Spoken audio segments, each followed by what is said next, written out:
Here we have another linear inequalities example problem, and the directions for this example problem is to solve the inequality and give the solution in inequality and interval notation.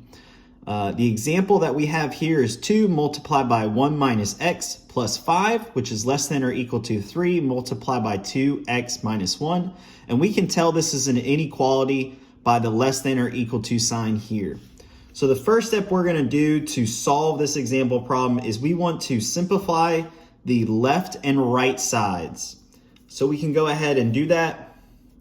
You can see here the simplification method that we're using is the foiling method. So we're going to FOIL this 2 into the 1 minus x term, as well as this 3 into the 2x minus 1 term. After simplifying, we have negative 2x plus 7, which is less than or equal to 6x minus 3. The next step in solving this example problem is we want to combine like terms. So we'll do that for this example. So the negative 2x is going to be moved to the right-hand side, and the minus 3 will be moved to the left-hand side. So after doing those two operations, we have 10, which is less than or equal to 8x. We can divide by 8 and get the following expression. So we'll have 10 divided by 8, which is less than or equal to x. Simplifying that will give us 5 over 4, which is less than or equal to x, or x, which is greater than or equal to 5 over 4. Traditionally, you'll see this form in textbooks where the x is on the left-hand side.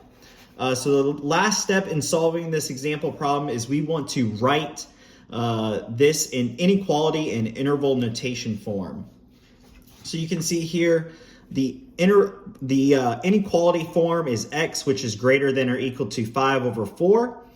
The interval notation form is 5 over 4 comma infinity, with the 5 over 4 term having a bracket. This bracket is due to the less than or equal to sign here.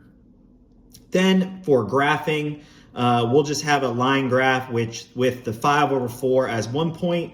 That point will be bracketed to denote that this 5 over 4 is inclusive. So this 5 over 4 is a solution for this example problem. And then any value that's greater than 5 over 4 will also be a solution to this example problem.